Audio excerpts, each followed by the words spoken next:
yeah, in the language of like, it's kind of like the yin and yang symbol, it's Yeah. like the white circle and the black drop and the black drop with the white circle, but people miss that it's contained within a circle. Yes.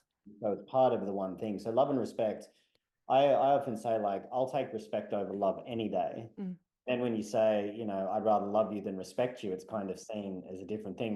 But loving a woman is respecting her, and respecting a man is loving him in the way. Yes. It's just filtered in a way that's a little bit different through the biological needs, because there's psychology and intellect versus biology and instinct, and biology Yes. and instinct will always win.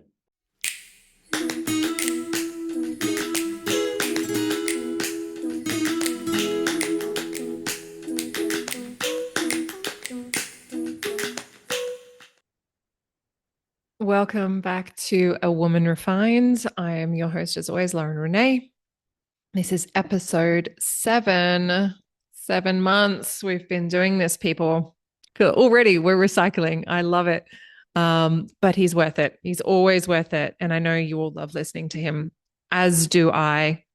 Jaguar Heart, or Pure Jaguar on Instagram, as you may know him.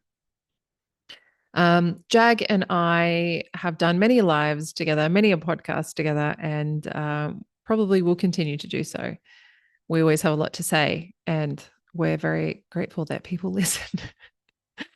But in particular, I'm always so grateful for the time that Jag continuously gives me when I want to explore things with him.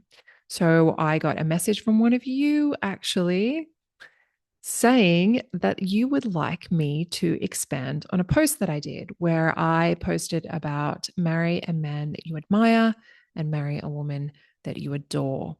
And someone said, can you please, they slid into my DMs and said, can you please do a podcast on this? I really want you to expand. I don't understand it.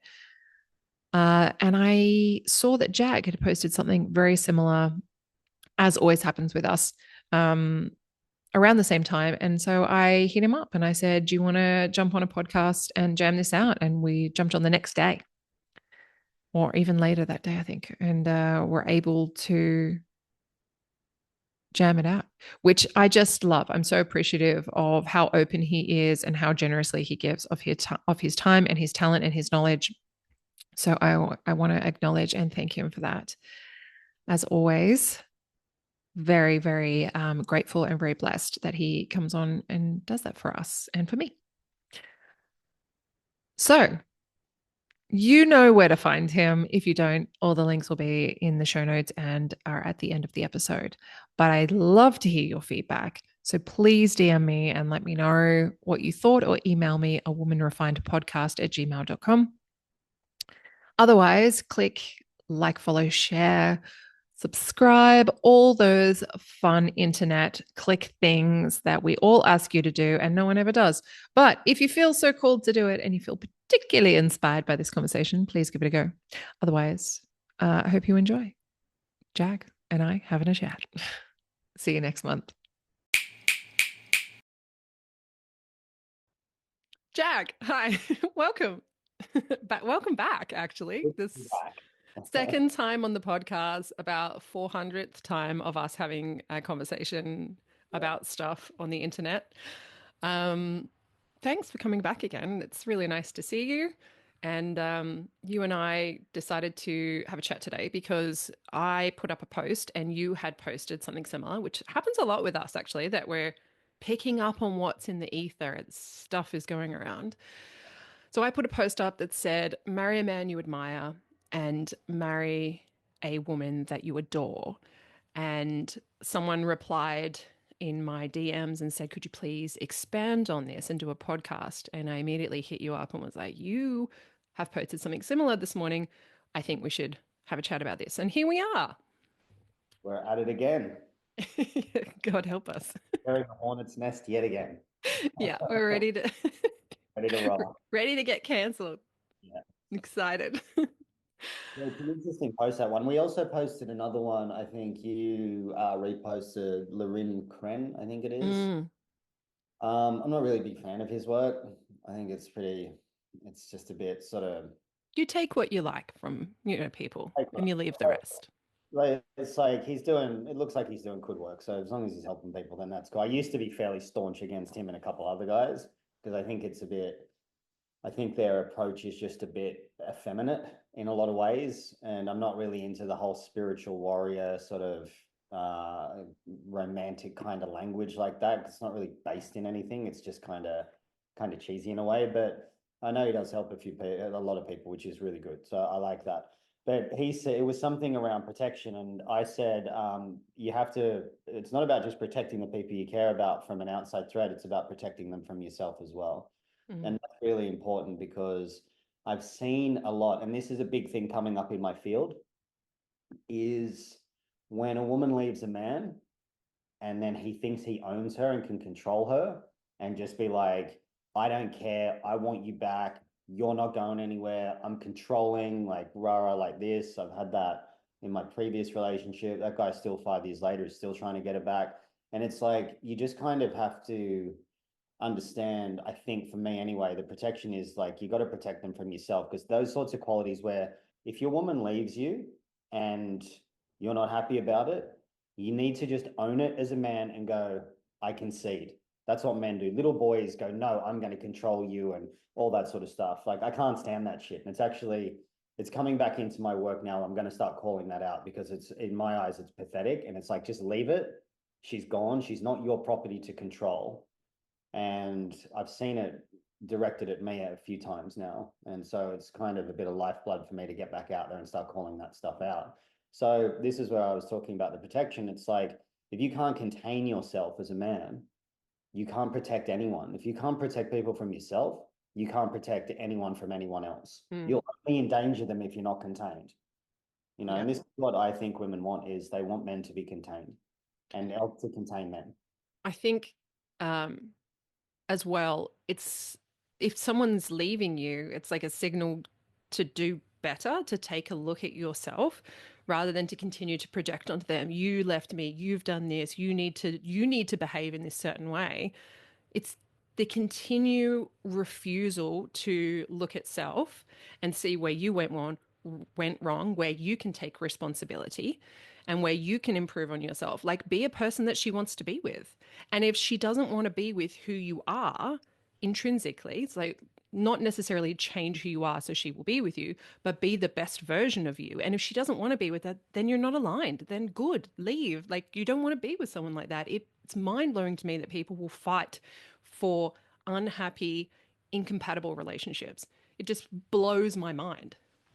Yeah, that's a gnarly one that, and I saw recently as well. Actually, I was talking to my partner about it, and it was something came up around. We're talking about how a guy was saying, I'll do anything. You just tell me what sort of man you want me to be. And I said, what do you? I said, she goes, what do you think about that? And I said, do you think I'd ever ask you what sort of man you want me to be? It's no fucking way I'd ask that. I'd be like, this is the man I am. Take it or leave it. Yeah. So it's an interesting way to see how men will capitulate and roll over and be malleable and hyper. And look, adaptability is a good thing. I think actually you Mm. have to be adaptable to be successful, and I think having a flexible personality is good because it indicates emotional health. And taking feedback is great. Yeah, exactly. But I think where it's like I'll morph into anything, and this is really for the women out there too, to take heed of this. I'm kind of sending a warning out there, really, for them to look out for this. Because if a man's begging and desperate and on his knees going, please take me back, like you don't want to be with a guy like that. Mm. You don't. He doesn't respect himself, and you can't respect a guy that's like that. It might be all, romance novel cover kind of like whatever in this theorized way, but you don't want a man that does that. You want a man who knows who he is, where he's going. He has substance. He's got clarity. He's inspirational and he's dominant, and not dominant by trying to control you, but just in his energy of like, I know who I am Mm. and I'm good. Mm. You actually just brought up a really good point, that romance novel kind of aspect to things.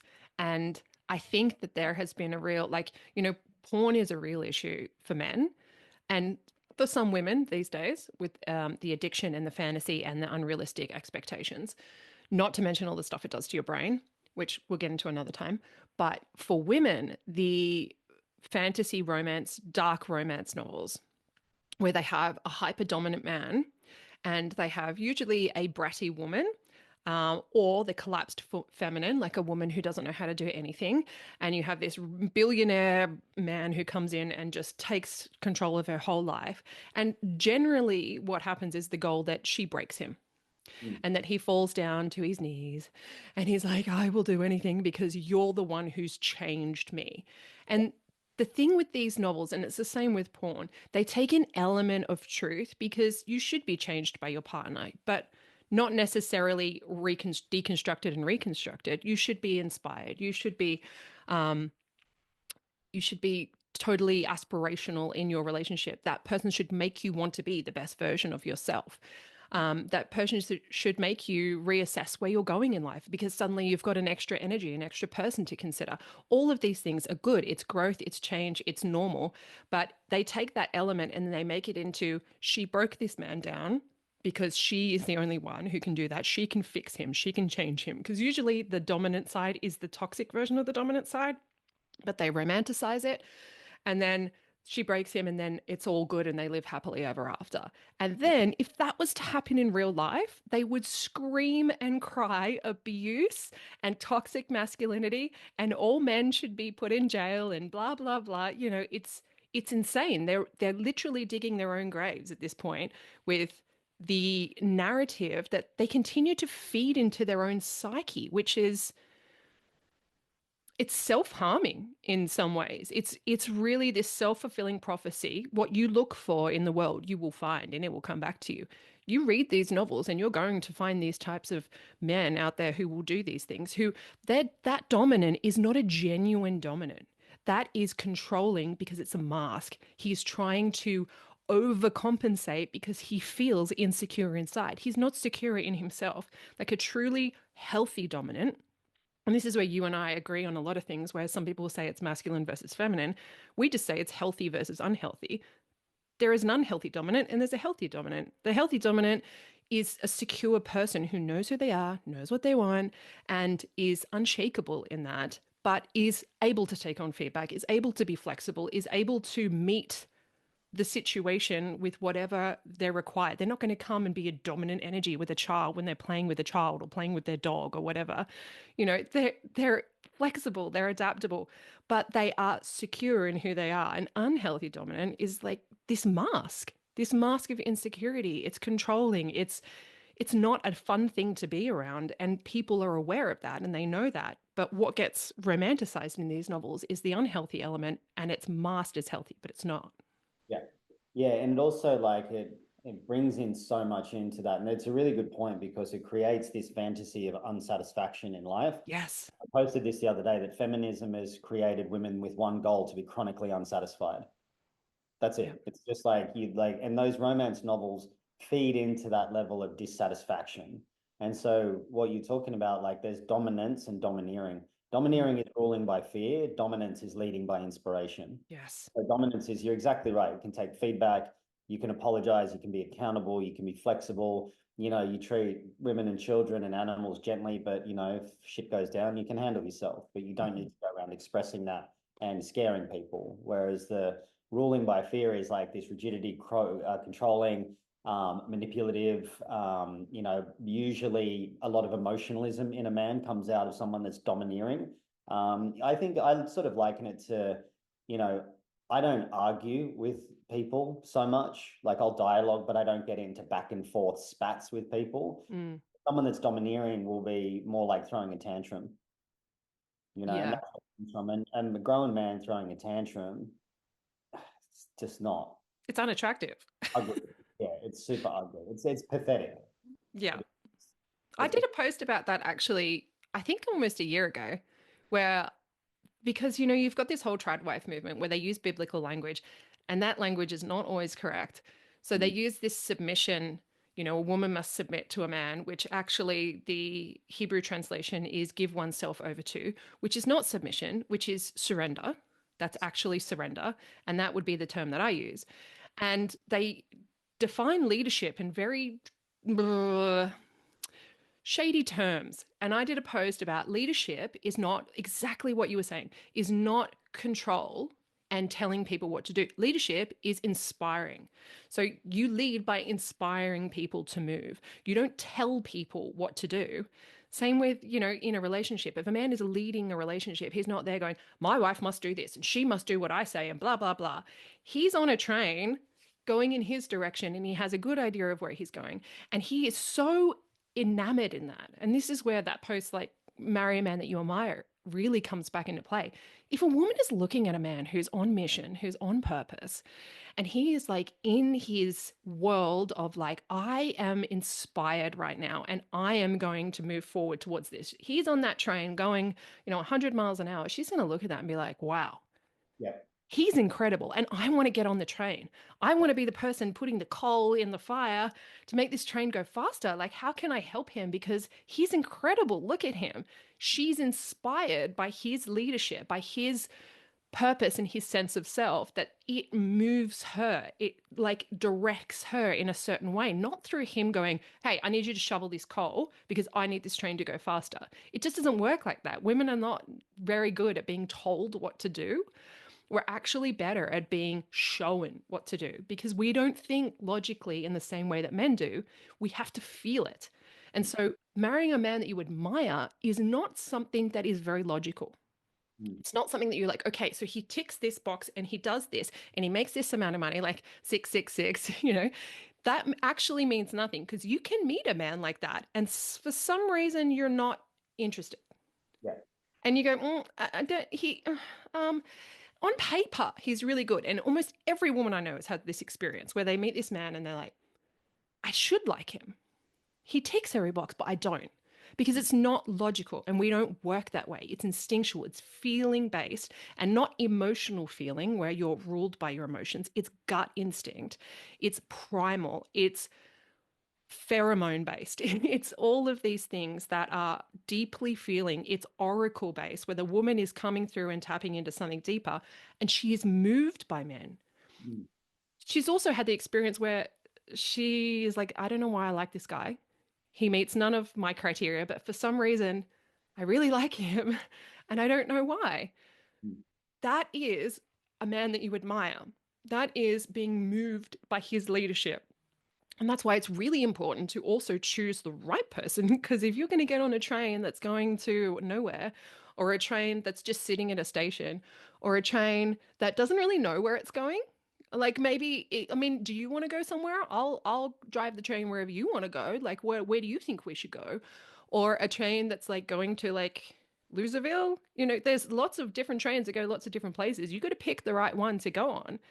And if you're not in touch, like as a woman, if you're not in touch with true feeling, not like emotional feeling, not like, oh, like the surface feelings that come out that are masking the underlying stuff, then you're going to make bad decisions. And for a man to try and logic a woman out of that, it doesn't work either because she doesn't think that way. Yeah. He has to inspire. It has to be a visceral feeling in her gut that comes up and out. That is the true partnership that happens where he is the head and she is the heart and they come together and make a whole. And people don't seem to understand what leadership means. And for a man to be in leadership, how to be inspirational, they think that it's like some Tony Robbins bullshit or some like biblical, I must control my family and control my wife. It's wild, the interpretations that people put on there in order to not do their own work, in order to keep their mask up, to keep like, oh, I get to keep behaving like this. And I don't actually have to be a better person and look and break down all my stories and my, as you say, your mind prisons to get to the best version of myself where I don't need any of that. Just being who I am is enough. Yeah. Yeah, and the leadership thing's interesting because I get asked a lot about that. And I always say, you don't just start leading a woman or following a man just because you're in a relationship.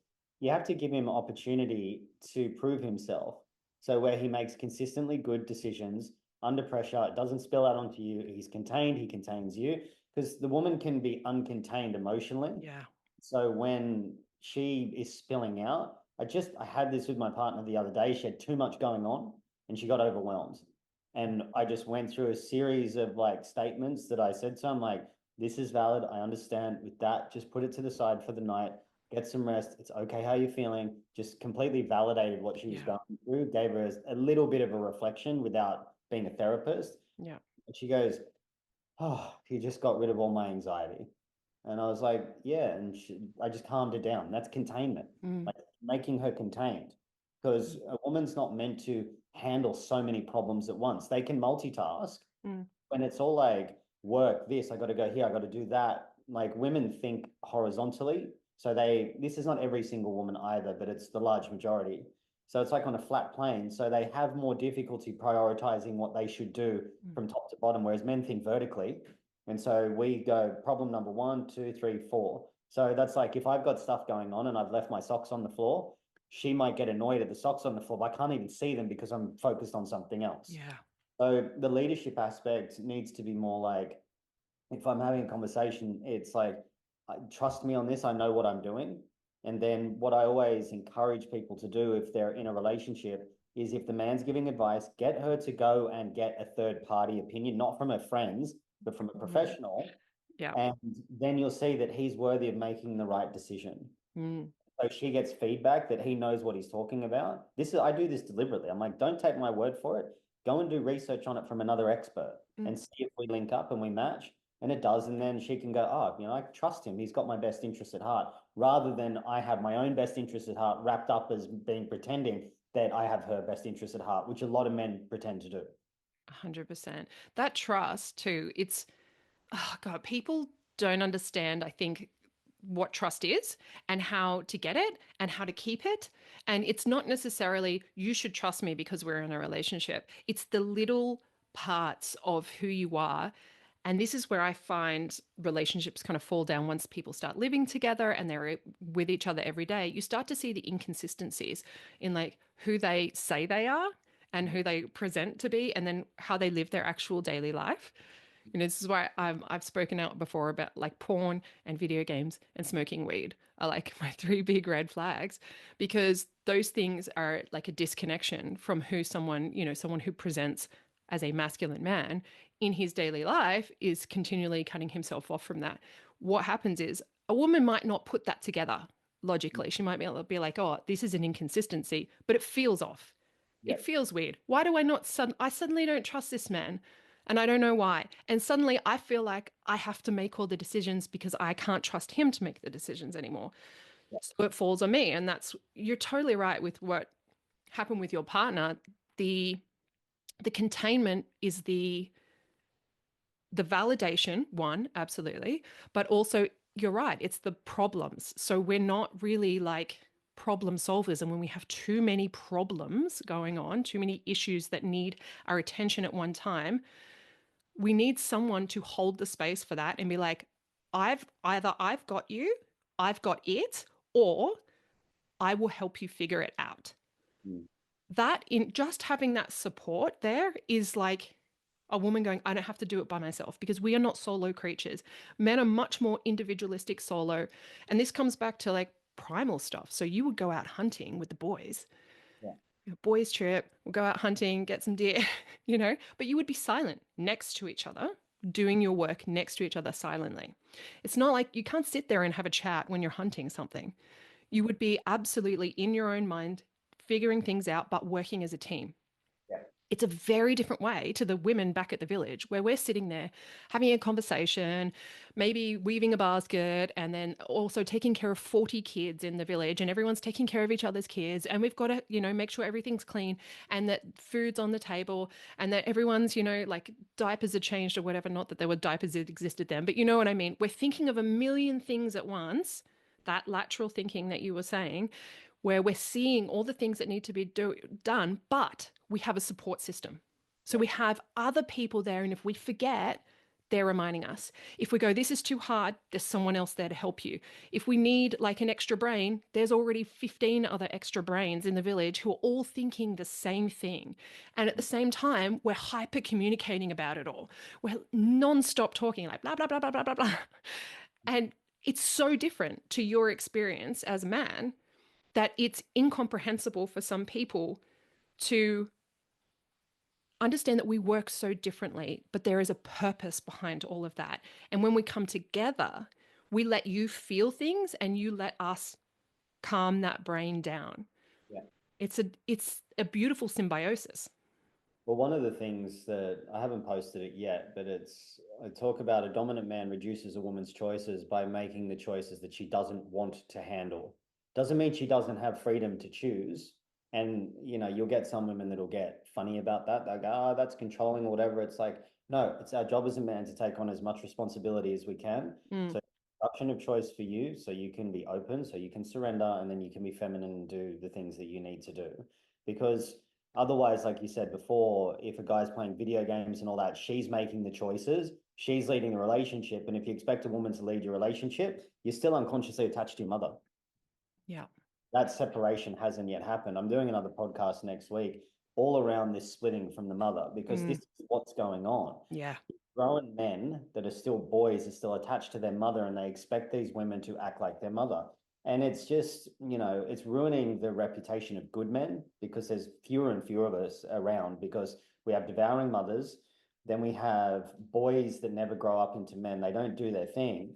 And so we see now, because we don't have rites of passage, that nature has aligned us with relationships to go through the individuation process, which is our rite of passage, which is why I believe narcissism is exploding, because narcissists are the ones that are meant to burn up the false self so we can go through our individuation process. That's why it's so painful to let go of the mother. And so this is why it's happening more and more and more at the moment. We see a rise in hyper narcissistic women that are Jezebel spirit, whatever you want to call it, on OnlyFans and luring and all that. Yeah. And social media has now become like this breeding ground for the dark, seductive feminine to prey on men through their validation, so they can devour them and only perpetuate the little boy syndrome that's out there. Because men now are terrified of women. Yeah.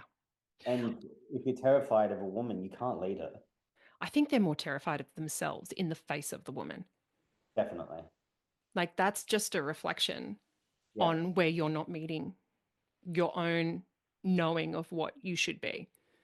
100%. And, I saw this, there was this account, I don't know if he's still around, Dom Quattrocino or something like that. It was a masculinity account. And I saw in one of the comments, a woman said, we need strong women leading men. And he agreed with it. And I was like, what the fuck are you talking about, man? You're a masculinity coach. Like, you shouldn't let this stuff be said in your comments. You should be checking that for starters. But that statement, strong women leading men, is really a throwaway statement that says, you're a disappointment and I can't trust you. So Yeah. I'll make you my son. Yeah. Like, that's just, ugh, it's just cringe. Yeah, you and I were talking about this the other day, that there's like an epidemic of these well, it's not little boys, it's adolescent boys who never went through that individuation process, because we used to have rites and rituals and like coming of age ceremonies that would seriously individuate the child from the mother. There were tribes that the mother would be in on it. So the men would come in the middle of the night and they would steal the little boys, and the mother would cry and scream and be like, my baby. And then she'd be like, did I do a good job? Was he severely, like she would want him to be fully thinking that she didn't want him to leave, because that's important, to not feel like my mum doesn't love me and she wants me to just fuck off. And she understood that that was part of the process, and for him to almost be so traumatized by this moment. But they would then take him away. It would be all the men in the tribe. They take him away, and he would have to go through this process of like learning how to become a man, away from the women, away from his mother. And then he would come back a changed human. And I would argue that in the past, whilst it wasn't conscious and it wasn't a healthy version of that, we did have some version of this, which was the world wars, when men went away to war. And it produced because it wasn't a healthy version, it was an unhealthy version. It produced an unhealthy version of an adult man that came back, who was broken, who was PTSD, who was most of the time abusive, because it was still mimicking this separation and this becoming a man and facing your fears, facing the ultimate fear, facing death, being with your brothers, taking on huge responsibilities, fighting for the people that you love, and self-sacrificing. So it's all of the aspects that is really needed. Oh, and upskilling. So it's all of the aspects you need when you are going from boy to man. It was just a very unhealthy version of that, which I mean, we can talk about the elites playing into that much later on and the reasons that happened. But, you know, we had a version of that up until round about the 1950s, 1960s, I guess. And then nothing since then, unless you voluntarily went into the army to do that, or you were somehow part of some kind of hippie commune that probably gave you a very feminized version of a ritual process of becoming a man. But we don't have that anymore. So what are men to do? We have this epidemic of relationships where men are literally coming home and thinking, job done. I went to work for today. So now I'm going to sit here in my Barker lounger, in my armchair. And that's all I did. I did my job. What's the problem? Why is she bitching at me? I don't understand. Like, I went to work. Yeah. Like, they're so confused because they have no concept of what it means to be a responsible man. And like you were saying, wanting to take on her problems, wanting to help her, wanting to solve, like, why are you measuring this 50-50? Why are you not being like, I will give you my everything? And she will be like, I will give you my everything, together, 100. But it's this epidemic. And then women just don't respect their husbands anymore. They're like, he's useless. Look at him. He comes home, he sits on the couch, drinks a beer, or he's sitting on his phone scrolling. And I'm here with 6 kids and I'm doing dinner and doing the dishes and, you know, and getting the kids ready for bed. And then he's like, why are you yelling at them in bedtime? Like, calm down, babe. And she's like, are you kidding me?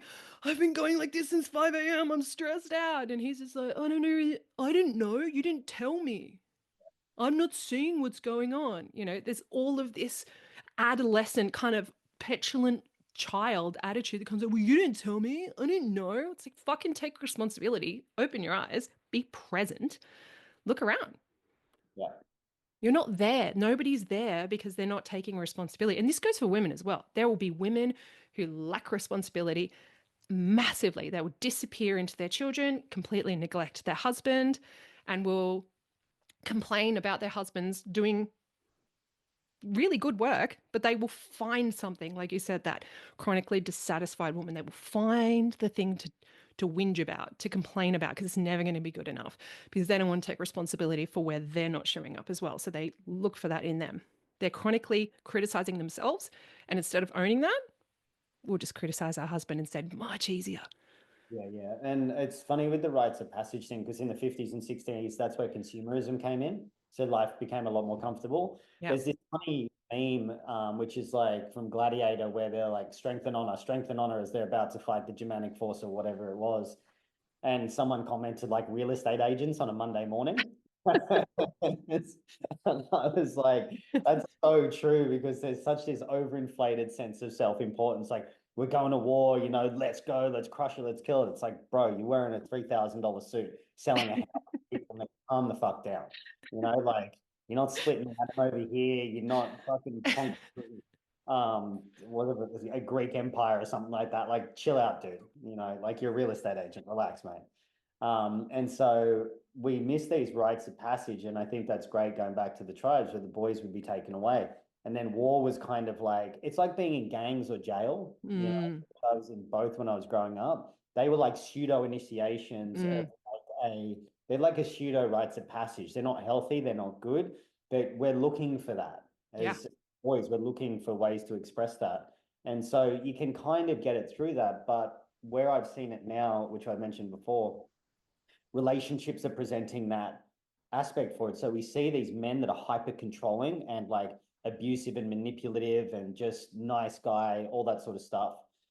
What they do is they want the woman, they want to control the woman, obtain the woman, and never let her go and devour her. So there's the devouring male that's come in as well, because there's the devouring mother, but there's also the feminine style man, the nice guy, which is the devouring male. And that's more parasitic, right? They just want to devour, control. They have no interest in her best interest, only in their best interest. And so we see that from this, what they're actually trying to do is devour their own opportunity to individuate from their mother and split away from it. So they put that onto the woman. I saw that with my ex and her ex. He was trying to devour her. I mean, they were both pretty fucked up anyway, to be fair.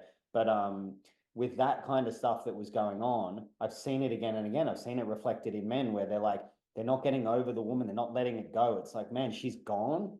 A man just owns it and goes, I'm going to learn from that and I'm going to move on. That's what has to happen. And so it's just not done in the right way anymore. And now with that nagging aspect, like a man that respects himself is not going to put up with that. There's no way. I had that when I was traveling in Italy. I met a woman over there, and she came with me on my journey, and she was just nagging. And after a few days, I said, "Why don't you be fucking grateful? Like I'm paying for everything here.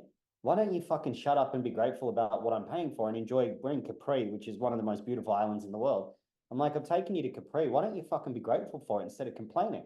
You know?" And I see this, and I didn't say it like that. I was nicer than that, but I wasn't far off it. But it was like constant complaints. And I'm like, man, like just enjoy the time.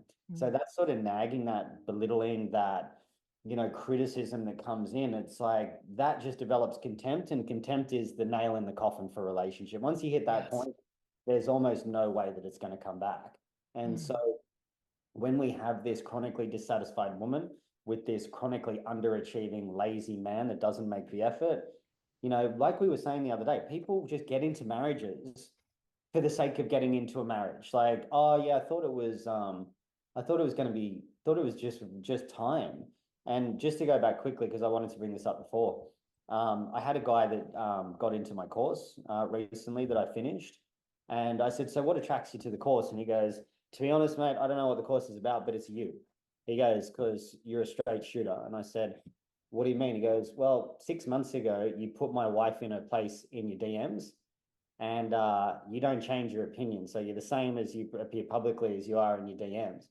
I said, "Oh yeah, what did I say?" And he goes, "She sent you a message saying, oh, my husband is great. He's a provider. He's masculine. He works out. He's doing work on himself, blah, blah, like listed off the thing.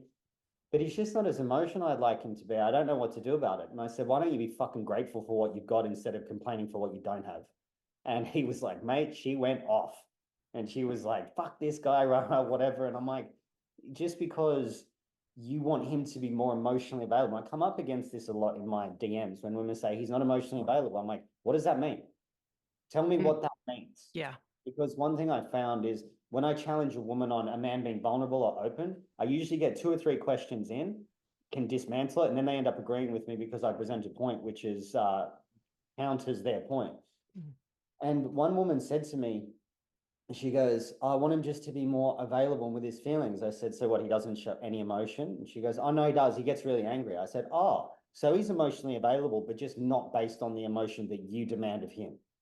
And she's like, "Oh, I didn't think about it like that." And I'm like, most women don't. So it's all right for a woman to go into sacred rage, but a man that gets angry is toxic masculinity, even though they're the same emotion.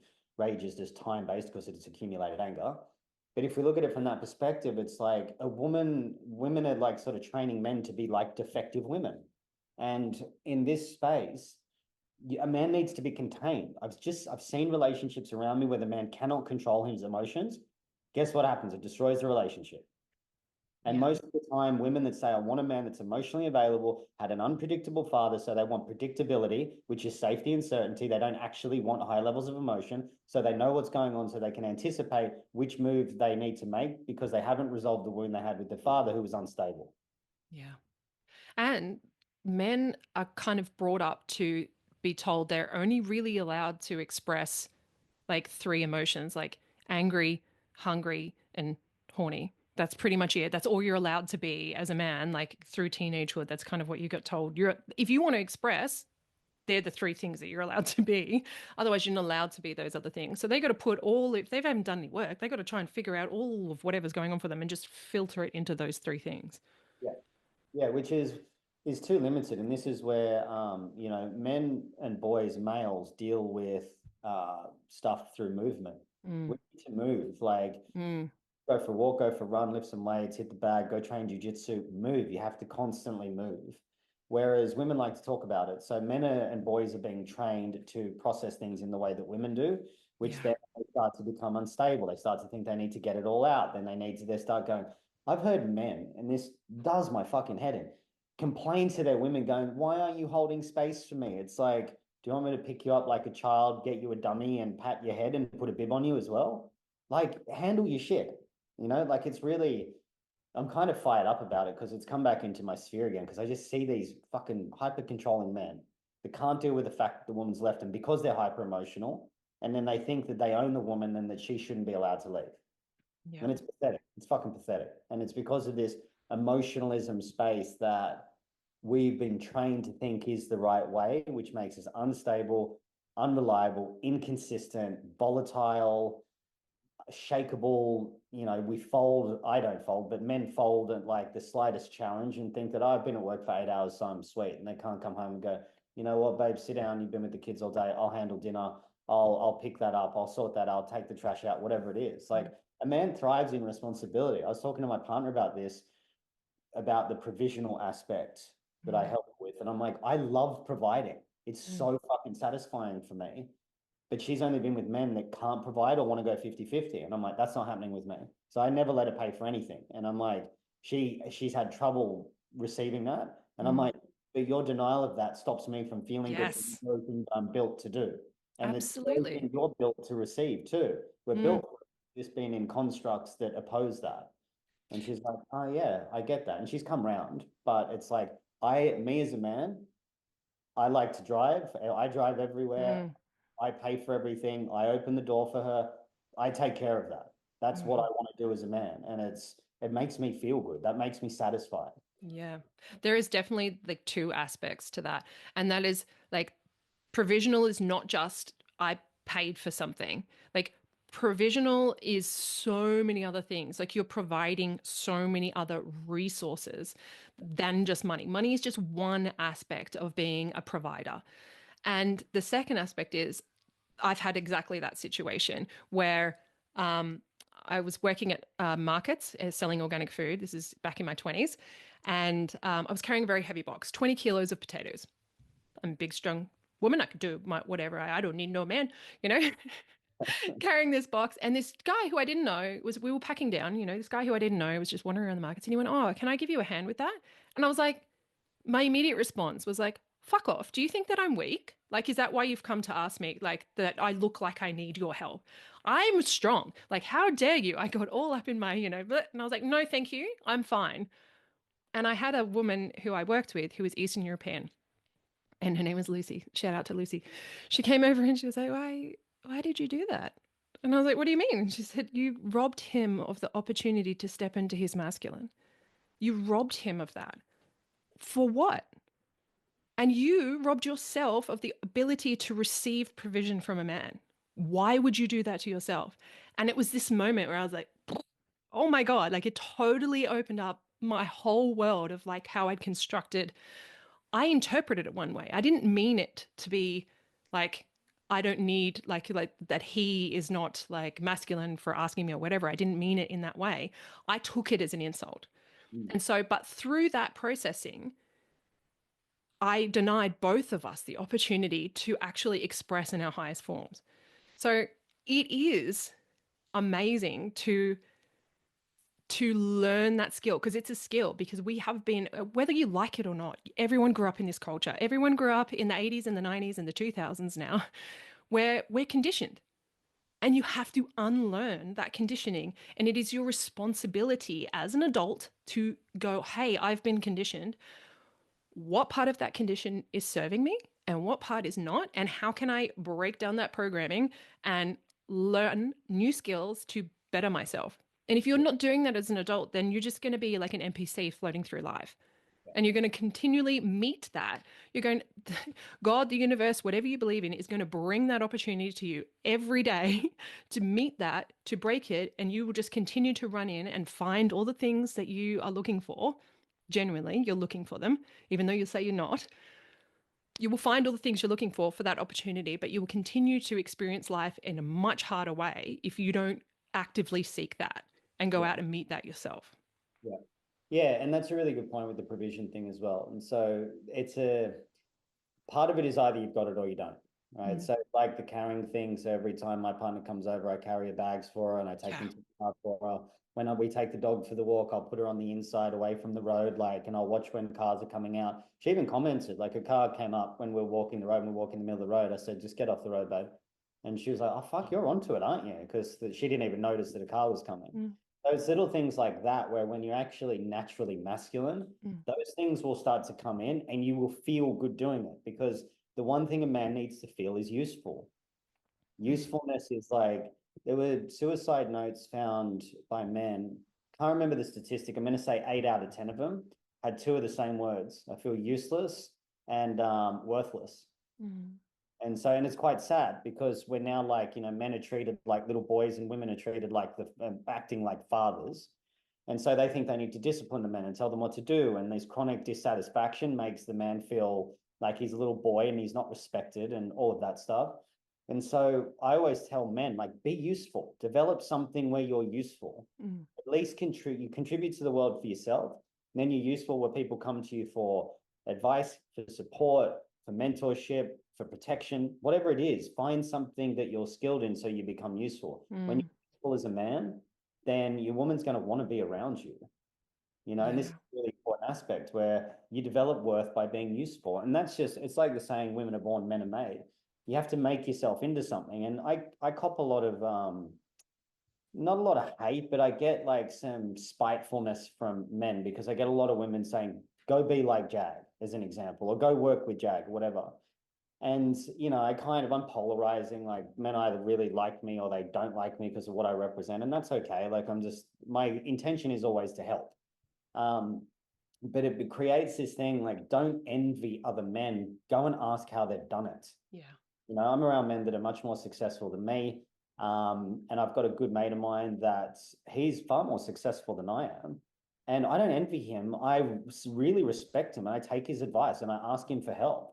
And so I don't look at it from that perspective because I'm useful and they're not useful. So it becomes triggering for them when their woman's saying, he's a good representative of a masculine figure, go be like him. It's not that you're useless, it's that she sees what you could be and she wants more from you. She's asking more from you. That should be a driver for you to go and be motivated and to be like, this is what I want to do. This guy's done what I want to do. My good mate, I go to one guy for business advice, Benny Handler, and he's done more than me. He's where I want to get to. I don't sit there and challenge him on it. I don't resent him. I'm like, dude, like if you can help me, I would appreciate that so much and I'll give you something for your time. And It's so taking it as an insult, like the same way that, you telling your partner to get off the road. A feminist woman would be like, don't tell me what to do. What, do you think I'm stupid and I can't see that car? Like, why do you need to decide to tell me to get off the road? They're going to take that as an insult. The same way the feminist man will take, hey, you should look at this guy as an insult to who they are rather than being like, why? What has that guy got that I don't have? Let me reflect upon that. It's sorry to cut you off there. No, Just you're like right. the only thing worse than a man-hating woman is a man-hating man. Yeah. They're Yeah. they're the worst type of man that I've dealt with ever. They're weak, they're spineless, they're catty, they're bitchy. And those are the ones that are trying to sleep with women. Oh, yeah. They try to get on side with women by being hyper agreeable. They tear down the men that are the masculine men, Yeah. and they're envious, they're spiteful, and they're slimy. They're like snakes. Like I can't fucking stand those kinds of men. Me and them don't get on. Yeah, no man is genuinely a feminist. Like, I have met men who have been like, but I'm a male feminist. And I'm like, you are saying things that you think will actually get you laid. Whether that is conscious or not is the question. That's what we're actually discussing when you argue with me that you are a feminist. It's about whether you are consciously aware that you are in manipulation mode and you think that being this person will make you more likable, more dateable, more fuckable, whatever the thing is, more of whatever you feel like you're not enough of. So you will play this role, but actually, that's not what you really believe. But I don't think you even know what you really believe because you are just getting the outside inputs to be who you are. What is the new thing to be? These are the virtue signalers. These are the people who put the Ukraine flag in their bio and then, the trans flag in their bio or whatever it is this week. They put the mask in their bio. It's all of these people who go, I don't know who I am. I don't know what I want. So I'll just be whatever everybody else tells me I need to be because I want to be the good boy. I want to be good enough. But you wanting to be that rather than genuinely looking at what you actually want to be is a manipulation. And we feel it. We feel it. It's gross. And women will use you because you will attract women who are also manipulators So women will pair up with you or become friends with you and be like, see, this is a version of a good man. My friend, blah, blah, blah, who's a feminist, he's like a really good man. She's not going to marry you. Nah, she She will won't, use you for her own agenda. she won't sleep with you either. No. Or if Well, she does, it's only because she gets the feeling of control over men, which 100%. then validates her own bias and is like, see, aren't things so much better when women are in control? See how this works, where he just does whatever I tell him to do, and it feels really good. See, this is much better than the toxic masculinity patriarchy that we live in. And for those listening, I put that in air quotes, patriarchy. It's you will get what you are. You will attract what you are. If you are a manipulating woman, you will attract men who manipulate. Whether you see them as healthy or not, it is you're manipulating and he's manipulating. You're both just playing into the same agenda where you both get to tick some boxes and get a little need met that makes you feel good. And it feels like you're actually confirming your own bias. And I suppose, in some aspect, you and I are doing the same thing. That's just human nature. But where the difference is we will sit there and we'll question that. Am I doing that? Am I just confirming some bias here? Am I speaking to this person because I actually agree with what they say? Or do I push back? Do I disagree with some things, but we can still have healthy conversations about it? Whereas these people are like, no, toe the party line. This is what it is. This is what it means. And you've got to be like what's the term? Intersectional feminist or so. I don't even know what it means. Yeah, It's so ridiculous now. I looked at this a little while ago where it's like, the intersectional feminists will bang on about equality against men, but then the white intersectional feminists make more than, say, the Latinas, and they don't care about that. Yeah. I can't remember now, it was a few years ago because I've stepped away from the feminist argument because it's like it's better just to try to create dominant men. And Yes. those male feminists that we were talking about before, they want the attention from women. But what they don't understand is a man that truly values himself will not beg or plead for a woman's attention just to get sex. They don't do it. Like, we don't spend an unlimited amount of time trying to get anything from a woman. It's more a natural magnetism where it's like, you'll come to me, there'll be a little bit of a pursuit potentially if we as solid men see value in it. Like with my partner, she became single, and I'm like, I'm snapping that up straight away and just like, no, that's it. I'm going for that. Like, she's going to get snapped up real quick, and I'm not going to let anyone else have that. I'm going to go for that. Whereas I'm not going to beg for her attention or plead or please give me a chance, whatever. And when we were talking at the start, I said, I need to know so I don't waste time. Are you available? And she goes, for anyone else, no, but for you, yes. And I'm like, that's the right way to do things. So I was like, all right, let's do it. And so that's what men that value themselves, that's how they operate. They're not begging, they're not sort of pleading, they're not going to try to get attention from women for the sake of it. We've got too much good stuff going on. When you're useful in the world, you don't need to worry about that. So the male feminists are like these really toxic, virtue signaling, nice guys that are overly passive and hyper manipulative that don't value themselves. They're the ones that hurt women the most. They're the ones that hurt men the most. They're the most dangerous creature out there. I was asked the other day, like, what's one of the most dangerous situations I've ever been in? And I said, my last relationship. Relationships can be very dangerous with the wrong person. And the most dangerous person out there is the male feminist, in my opinion. Besides the psychopathic, narcissistic, I'm not talking about the personality disorders, even though probably the male feminists are probably on that spectrum, I would say. But those men that are like that are the worst type of man that you can encounter. So if you want to be a male feminist, like, I'm not judging you. You're free to be whatever being that you want to on this planet. But a man-hating man, mate, stay away from me. I'm not interested in knowing you. Like, that's just not my thing. Like the spiritual fuckboys. Yeah. Who are all love and light, but actually they just want to heal your yoni with their healing wand. Yeah, exactly. Like, that stuff is, fortunately, that's pretty easy to see through now. Yeah. And that sort of thing. I think that kind of came in a very strong wave and it's sort of washed out now, I think. Yeah. It's pretty easy to see through that, like the man bun, baggy clothes, Yeah. you know the type. I do know the type. I was in that kind of crew for a very long time, a few years ago.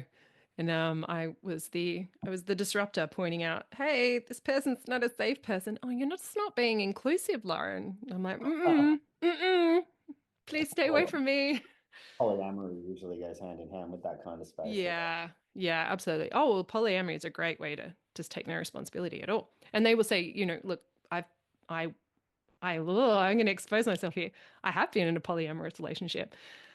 Um, you will say that you're taking all the responsibility in the world. You're taking on so much more responsibility because you're not just responsible for yourself and your partner, you're responsible for extra people. But actually, it's just a way of avoiding taking any deep responsibility at all. It's very easy. It is, yeah. And you'll see like the niceness, and where I sort of delineate here is confidence is very attractive to a woman. So I always say to men, like, women are only really going to love three main attributes to start: strength, security, and confidence. That's strength of character. Like, are you going to do what you say and you're going to own your shit? Security is the ability for future provision. And confidence is, can you handle situations under pressure and not fold in the face of my emotionalism? So those are really the main three things. Nice guys, niceness and passivity are the masks of the nice guy, right? But underneath, cruelty and manipulation rule the day. Yeah. Confidence and activity, which is the opposite of passivity, are the are the mark of the dominant man, while underneath, resiliency, gentleness, and character rule the day. So that second part is really what I focus on to help men with. So when they're in that space, is they can start to provide containment. And I get asked, like, what do you mean? What's containment and what's groundedness? It's like, containment is that good feeling that the woman gets inside of her body when someone that cares for them evokes that deep feeling of groundedness that makes them sink into their body where they can rest. It's like my groundedness grounds my partner. So the breath and the heart rate slows down, anxiety gets discharged, they feel calm, any distortion starts to reduce. Emotionally and energetically, they feel contained. That's what our job is as men, to be for women. And we don't even have to do anything. I was having a chat with my partner yesterday.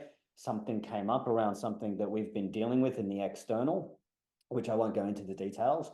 And she was like sort of shaking a little bit. And I was just breathing slowly. I just put my hand on her heart and I said, it's okay. Like, we'll sort this out. Don't worry. Like, you've got the right person to help you with this. I'll get you through this. Don't worry. And she just instantly calmed down. And she's just not used to that. Most women aren't used to that. Yeah. It's really important for men to master that skill, because you do that in the face of her, you do it in the face of life. So if someone cuts you off in traffic or blowing up at you, or police pull you over, or money's running out, you're like, I got it. It's all good. And I think that's the most important thing to understand, which is this containment, which is it's the reduction of energetic expenditure via wastage outwards towards objects and situations that the women shouldn't have to handle. That's essentially it. Like, women aren't supposed to handle our emotionalism and our instability and our quote unquote little boy, which I hate that statement with fucking the fire of 1,000 suns, when a man's going, it's just my little boy. It's like, grow the fuck up. You don't have a little boy in you. You can have a structure that is adolescent that you need to break down. Speak in that language. It's not it's like this whole, it's my little boy that just wants to be loved and held. It's like, oh. Yeah, and you're an adult now. So actually what's coming up when you have a little boy or a little girl is that, like you're saying, that structure from your childhood, but you have to step in and be the parent. Yeah. Like, you can reparent yourself, because actually you're an adult now, and we don't let children run the show. And actually that is a massive problem that is happening these days, is that parents do let children run the show. And so they don't know how to parent their own kids, and they don't know how to parent themselves. So when that comes up, when they've got this reaction that is not conscious, that is from their programming, from their past, they don't know how to deal with it. Like, how do I step in and actually take responsibility and be like, hey, you're having this reaction because of this. It's going to be okay, but that is not your reality right now. Right now, you're in your room and you're on the floor, and you've got a house over your, you've got a roof over your head. You've got food in your belly. You're safe. You're okay. This reaction is not based in reality. This is a structure. So let's go through that together. We'll break it down. This is like you and yourself. You're in your own psyche. But if you're like, oh, but it's just my little girl, it's just my little boy coming out, and it's like, so you don't have control. That's what you're telling me. You have no ability, you have no parental skills, no adult skills to come in and manage a situation. That's not a trustworthy person. That goes for both men and women. When a girl, like, because, look, you can, what you, everything that we say has a healthy and unhealthy version. So when you say that the man has to be the container, the unhealthy version of that is that he is like the rock that the storm waves bash against, where the woman is just abusive and is like, you have to deal with my emotions because I can't deal with it. And your job is to contain my emotions. So I'm going to explode and leak all of my toxicity onto you. And you have to sit there and take that abuse because that's your role as a man. And if you don't take that, then you're not masculine. There is unhealthy versions of that. And where that comes up, I think for both ends, it's just people not taking responsibility. Like the same, if we go back to what you were saying before, what you actually brought up, what you and I were talking about the other day, where people just get into marriage because like they're just marrying someone, not because they admire them or they adore them or they respect them or they trust them or they like their morals, they like their values, they like their life goals and they actually want to go in the same direction or that they want to raise children in the same way, just because it was time or because it was the next logical step or because she wanted to, or just like, I don't know, they asked and I said yes. Like this whole abdication of responsibility for your life. And this happens in a lot of different circles as well, where we give different languaging to it, like God's timing or letting the universe and the fates decide, all of these things that we can bring up to abdicate responsibility. Whereas I always bring up Jesus helps those who help themselves. Let's bring it back to ourselves. All of this stuff where it's mind-blowing to me because I speak to so many couples and so many of my DMs is people who never had any kind of serious conversation before they got into a partnership, like none. No idea if that person even wanted children when they got married. No idea how they wanted to raise that child. 2020 was like a big, like, when people were like, oh, wait, you do want to vaccinate? You don't want to vaccinate? What do you mean you want to follow the government? I don't want to follow the government. They split a lot of people up in 2020 because people have suddenly had to have real conversations. There are people who just have been married for 20 years and have never had proper conversations because it's the avoidant in them. We're like, I just don't want any conflict. Just avoid having that conversation. Just keep everything smooth. And then it's separation. You're not a partnership. You're just roommates continuing along the same path together. And there's contempt. There's resentment. And people feel unloved. They don't have sex anymore. Intimacy is dead. They're not actually sharing anything. And then we have this high divorce rate. And people are like, I just don't know what's going on with this divorce rate. You shouldn't get married because then women will take everything. And it's like, you got married to the wrong person. Where's your responsibility in that? Yeah. You both did that. You both entered that marriage for no reason. Totally. And I work to 8 different aspects of this and I'll bring in my personal situation here. Shared vision, shared values, shared timing, shared purpose. Yeah. Best friends, respect and admiration, to go back to the very start of the podcast. Yeah. Communication and sexual chemistry. You Yeah. have to have those 8, otherwise the relationship's not going to last. So people ask me, what does that mean? So shared vision is where you're going together. So my partner and I we had the chat within the first week. We've known each other for about a year anyway, so we kind of knew we're on the same page. Vision is family, support. I take care of all these certain aspects. She takes care of that. She doesn't have to work while she's pregnant. All of that stuff. Marriage before we have a child is a commitment to bring it in, not necessarily a religious one, but a sacred contract between us to bring the child in with the right intention. So that's the shared vision. Shared values are individual ones. So mine are peace, respect, honesty, loyalty, and consistency, family, and health. Hers are very similar to that. So our values are, 80, 90% the same. Then shared purpose. What's the purpose of this? The purpose of this relationship is restoration. Restoration to original before we had any kind of difficulty in childhood, to help each other grow through that so we can restore ourselves back to our authentic self if it hasn't been done already. But when we have restoration, then we start to be able to move into creation from the place of restoration where we're maybe not fully healed, but a large part of it is done. And the purpose of the relationship is the we before the me. So is this decision benefiting me? Or can it potentially have an outcome on the relationship where the we is affected because me demands more than the we? the we always comes before the me. And then we talk it out. And it's like, I use the analogy of the buffalo for the purpose of the relationship. When the storm comes in, the male and the female stand shoulder to shoulder, and the babies stand underneath them to protect the babies from the storm coming in. But the analogy is to stand shoulder to shoulder. Shared timing is like what I said. I go, are you available? And she said, for anyone else, no, but for you, yes. So our timing's right. So we've got all the 8 things. So we're like, we're in a good spot to move ahead with a relationship. I've dated a large amount of women in the last 18 months and not slept around or anything like that, but vetted them. And very quickly was removing them, like one a week at one point where it's like, no, we're not on the same page. No, we're not on the same page. Cool, are we on the same page? Yeah, but is there chemistry there? But I look for chemistry without intensity and desire without distortion. There rumination? Is there fear-based in it? If there is, see you later, you're gone. So that's another aspect too, which is chemistry without intensity and desire without distortion. So all of these things have to line up, and I've got that with my current partner. So most people are not intentional about how they're going into these things. They just have sex and then, oh, cool, a baby's on the way.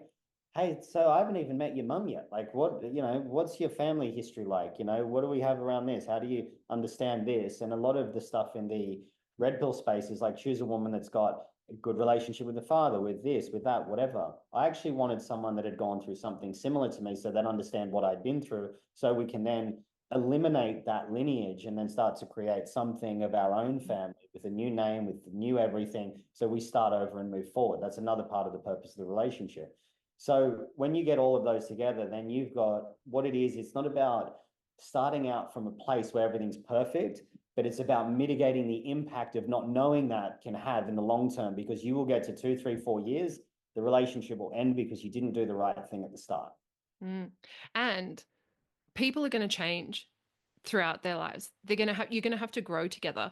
And it's not necessarily like that you need to enjoy the same things, but if you have the same core values, that can change. I have been through that myself, where my core values have changed, but actually it wasn't that my core values changed. What happened was my core values stayed the same, but the way that I expressed them and understood them changed. So people will think, oh, you've done a complete 180. Actually, I still believe in the same things. I just think that the way that in order to get them is different. But being a person that is, so for me, when I'm looking at a relationship, I'm looking at someone who is capable of taking their own responsibility and looking at themselves and wanting to support. So it's like motivated for their own growth, supports my growth, and is dedicated to our growth. So themselves, myself, and us as a relationship, because that's an entire different entity of themselves. People don't put any effort. Like, relationships don't just happen. You have to put effort into it. It takes work. It takes you paying attention to it and being present in it in order for it to work. It just doesn't just take care of itself. But someone who has those qualities to look at themselves, to be motivated for their own self-growth, that is a person that it doesn't matter what happens in life or how you change. That is a person who's going to show up and want to work through it. It's not necessarily about having the same hobbies or liking the same music. Like, I literally know people who are like, but we both like to like go to concerts. That is not a good enough reason to marry somebody. Like, it's like you're going to get old and you can't go to concerts anymore. Like, you might be able to, but not as much as you could do now. But so then what's binding you together?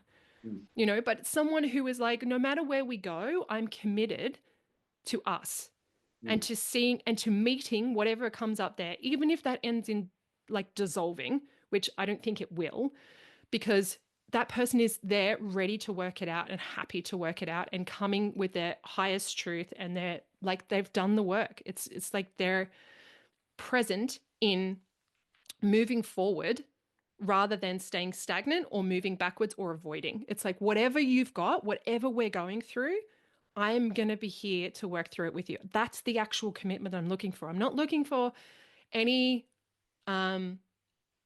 similar like hobbies or any similar like, oh, we live in the same area, and that can be important. But the most important thing for me is someone who is willing to meet themselves and you wherever that's at, because that'll take you through life. Now, I've got grandparents that never got divorced. I've got my parents are still together after they're 40 years this year, 40 years married. And they don't necessarily like the same things, but they like each other. Yeah. And that's important. They really are like, they're committed to each other rather than committed to the things that they like together, which is Yeah. such a bizarre concept for me. Yet it is prevalent. Yeah. And I'm not sure why it's prevalent. Like other than being avoidance, I don't know why people do this. Well, I think it's like, I almost think it's like a subconscious sabotage where they know that it's not an enduring potential to base a relationship on just the things that we like to do together and Mm, set themselves up for like more instant gratification, which is like, okay, well, I'm bored of doing this with you. So now I'm going to go find someone else that likes what I like now. And mm, this is why the we is much more important than the me. yes. To go through this, because you've also got to have values, and of values inform needs, but I don't really talk about needs. I talk about standards. Mm, So my number one is peace, right? It was peace and respect are my number one and two. They're kind of equally footed. But the standards I have for peace is I don't engage in unnecessary conflict. I don't bring unnecessary drama in. And if you're bringing in unnecessary drama, you might have a situation that is drama directed towards you. But if you're not bringing drama, that's different to having a dramatic situation. And you've got to be yeah. able to separate that. It's like respect. I don't tolerate insult or disrespect, attempts at emasculation. The minute that's in, I get rid of any woman that doesn't respect men or the masculine. I'm just like, I don't waste time with them. You're defective. I'll never connect with you unless I submit to you, and that's never going to happen. So it's cool. You can go do that, live whatever life you want, but you're never going to be in my sphere. Disrespect for me has to be a deal breaker as a man with a woman, because if you start tolerating it, it will be the death of your relationship along with your masculinity.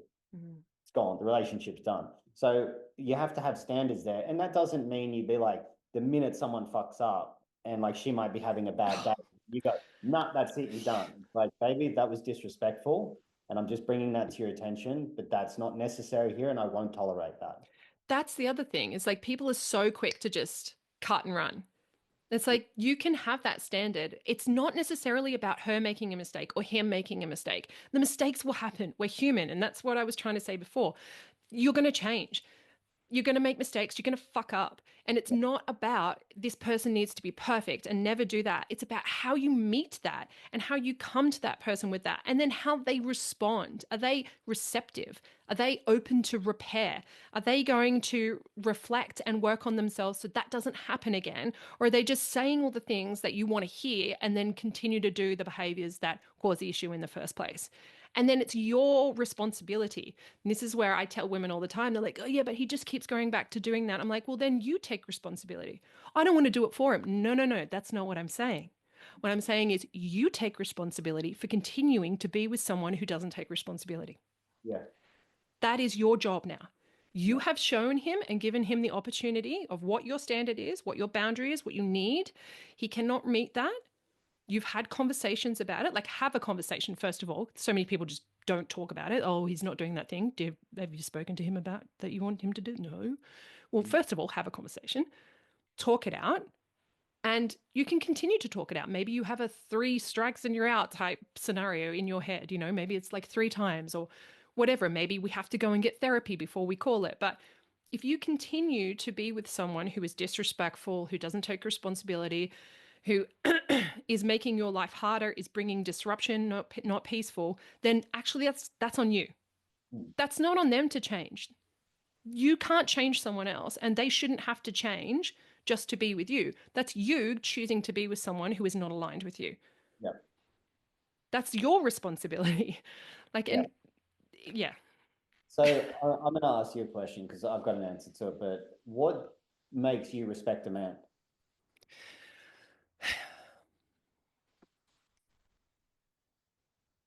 I find men who are self aware. So, you and I had a conversation the other day about your communication.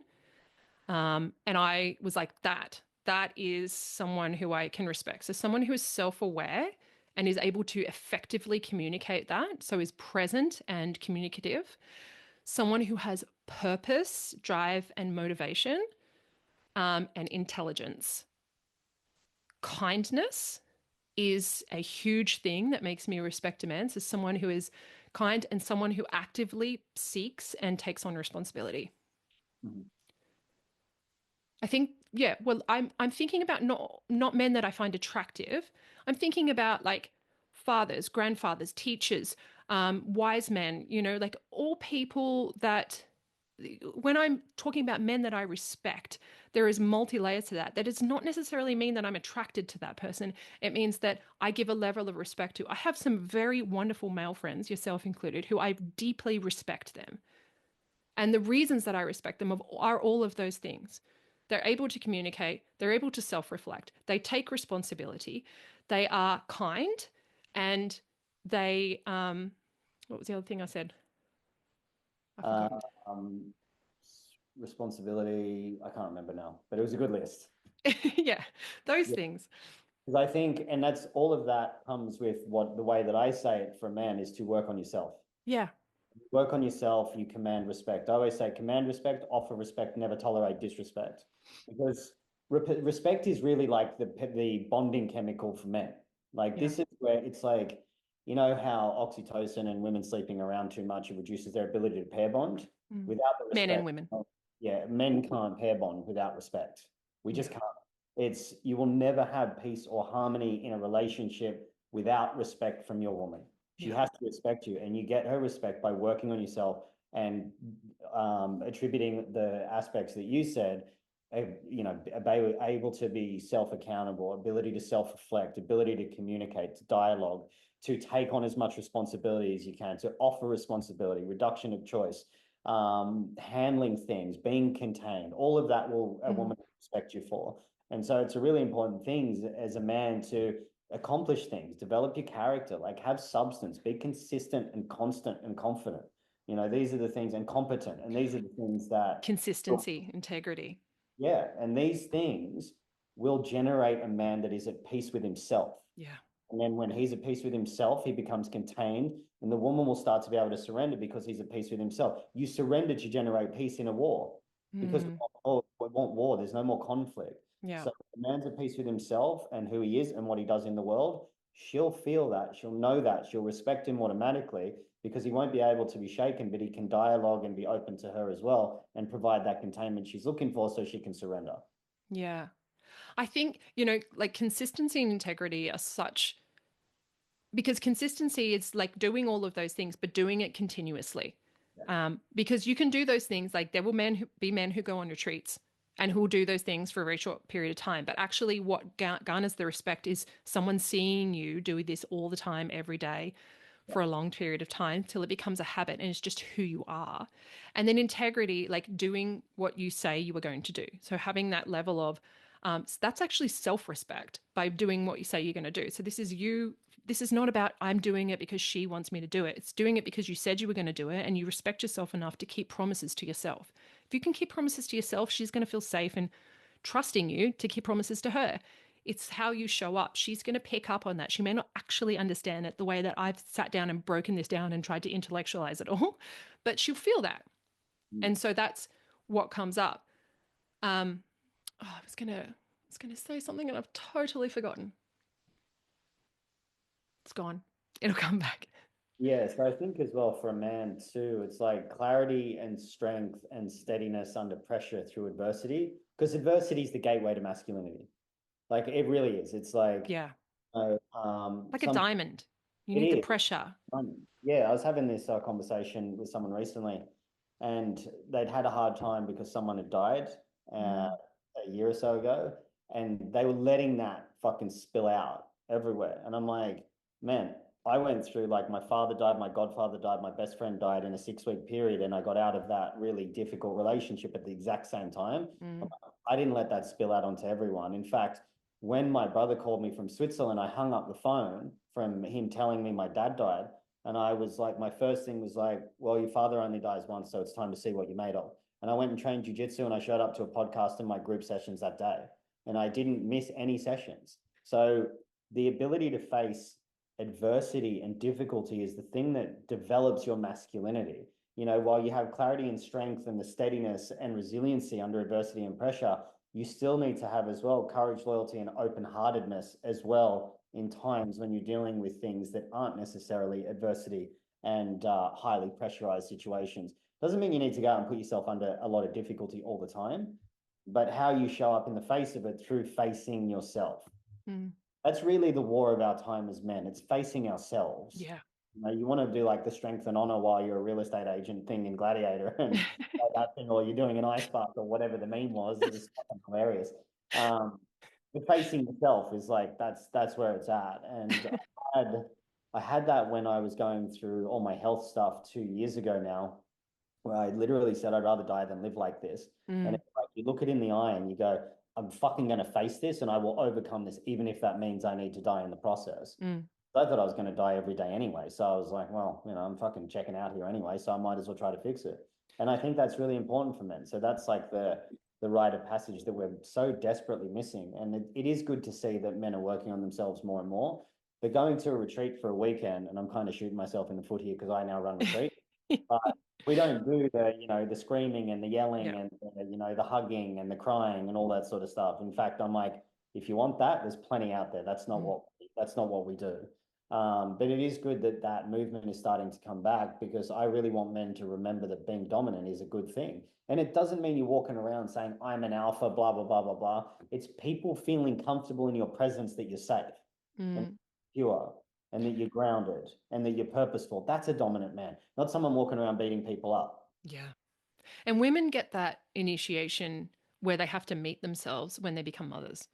Yeah. They actually don't get a choice of like, well, in a way it is a choice. It's always a choice, but you're forced into this initiation where whether you realize it or not, you're not choosing to go to retreat, but you chose to get pregnant on some level. Where and so many women will just avoid that initiation. They just outsource all of that responsibility and all of that meeting themselves through that adversity to other people. But it is inbuilt in women, whether we get our menstrual cycle or whether we have a child or not. You're not escaping your initiations. It's that same way that women are born, men are built. We have it whether we like it or not. But I remember what I was going to say now. So we've been talking about like how men need to be respected, need to be admired, and how different that is to women who need to be adored and loved when they're in relationship, and how men actually need to choose a woman who they adore and love when they're looking for a partner. And I specified in my post that it's not that you shouldn't adore and love your man. And it's not that your man shouldn't respect and admire you. It's about where that sits on the priority list for your relationship. So you can love a man and respect a man, but if you love a man more than you respect him, that is a recipe for disaster. And if a man respects you more than he loves you, that is also a recipe for disaster. It's about what sits on top because it actually influences your behavior, your brain chemistry, your interactions, your intimacy levels when it is polarized in the right way. So the polarization is not to be opposite. The polarization is to be the same, but playing that out in the polarized aspects. Yeah, in the language of like, it's kind of like the yin and yang symbol, it's Yeah. like the white circle and the black drop and the black drop with the white circle, but people miss that it's contained within a circle. Yes. So it's part of the one thing. So love and respect, I often say like, I'll take respect over love any day. Mm. Then when you say, I'd rather love you than respect you, it's kind of seen as a different thing. But loving a woman is respecting her, and respecting a man is loving him in the way. Yes. It's just filtered in a way that's a little bit different through the biological needs because there's psychology and intellect versus biology and instinct, and biology Yes. will always win. It always does. So when we're in this like gender identity kind of stuff that goes on, it's like your psychology and intellect can convince you of whatever you want. But when you dig up bones 100 years later, they're going to know whether you're a man or a woman. So you can argue that that's cool. I'm not arguing with you about that. That's fine. But biology and instinct will always rule the day. It's like when people are in forms of attraction. When attraction is very strong with people, it's because I can't remember now actually, so I may get this wrong. They're genetically opposite because their attraction is to come together to form a child to create the best of both worlds. And this is where you see a lot of people that have trouble getting pregnant. Their genes are like a perfect match. So they're like, not the opposite. So it needs to create a child, it more needs. And this is not my professional opinion. I'm not a fertility doctor or a geneticist or anything. It's just stuff that I've researched and read. Mm. But you actually kind of need someone that's opposite to you genetically in order to have the child come out as the best option because that's what nature will do in order to complement itself. So it's the same as the love and respect argument. So where I don't necessarily need love, but respect to me is like lifeblood, like a woman that acknowledges my contribution and acknowledges the work that I do and notices how driven I am and, you know, and how ambitious I am. And she notices that, man, I'll conquer the world with that kind of energy. But if she's like, I love you, like, let me put you to bed and pat your tummy, I'm like, get away from me. Like, leave me alone. You know, that's not what I want. So vice versa, if a man is like respecting me, generally he's going to treat you like another man, which is not actually loving in that sense. But a man who loves you is going to treat you in a way that is honoring your feminine the most. yeah. So yeah, look, it's like the go get a boss babe kind of thing. Like some men like that and going 50-50 thing. Look, if that's what you want in your relationship, that's okay. Go do it. That's not how I like it. You know, I like my woman to be soft and relaxed and surrendered. And I'm like, I don't want to treat you like a man, like going, good job. You know, I'm really proud of you like that. Unless she's getting rid of the structure that is like that, where she wants me to say I'm proud of you. It's like, man, be soft, be surrendered, do what you want. I'm cool. But like if you're driving and like highly structured and organized and all this stuff, that's not overly attractive for me. Go get it is not attractive to me. Me and women like that, we just don't really get on. You know? I've got enough of that. And I used to say this all the time. It's like those women tend to try to dominate men. And I'm like, a woman trying to dominate me is like a 3-year-old trying to fight me. It's funny and cute for 5 minutes. And I'm like, fuck off. I got shit to do. And a woman can be organized and use it to her partner's benefit, to her family's benefit. She can like have a schedule for the house and how things run and, you know, have like her little calendar that's going to like figure out who needs what and when to buy this. And, you know, Timmy's got new soccer boots that he needs to get. Like you can use that in a very feminine way. You don't necessarily, but it's the women who are trying to do that and play in the field of man. And I used to be a woman like that, where I was like, I would look at what men respected and I was like, they respect people in this field like other men. So I will try to meet them in that arena so I can gain respect because I was like, I want to be respected. I see that they respect these men. So I'll go like that and I'll meet you in that field. I'll rise up to that. And I could do that, but I didn't get what I thought I wanted because I didn't understand how it worked back then. I was trying to gain something by doing it the wrong way. Yeah. So once I understood these are great skills, but I don't have to use them in that arena. I can use them to my own arena. And this is where, you know, you were saying you can have a boss babe relationship. And I have a friend who is a very soft man who is with a very hard woman. And they work very well because they are polarized in that sense. So they still have this polarity. However, what I will say to that, it is not long-term sustainable biologically. Biologically, probably won't be able to have children or will struggle to have children and or chronic illness. Because I do not know a woman who has chronic illness who has not taken on more responsibility than she needed to in her life. Every woman I know who has chronic illness has been through that stage where they have pushed themselves beyond what the woman is meant to push herself through. And that is manifesting in their body. And to go back to what you're saying about like the fertility stuff, I actually have seen before where two people went and did IVF and they both were individually tested, sperm very healthy, eggs very healthy, not sure why you two can't get pregnant. They tried to put them together and they didn't want to. They rejected each other. So there is like a spark of understanding that nature knows what it's doing, you know, and we kind of try to override it. We try to force it, you know, so you can force it and you can be in a depolarized relationship. And people like Hasti and Amir from, I think they're authentically Amir, I think is their handle now. They used to be Odyssey to Eden. She speaks about this a lot because that's how they used to be. And she got chronic illness and ended up having to sit back into her feminine and was like, oh my God, this is why this wasn't working. So you can make it work. You can be successful, but in the long run, it's actually not a benefit to who your biological self is. It's the same with trans people who detransition because they get ill because you're trying to be something that you're not. You're not honoring who you actually are.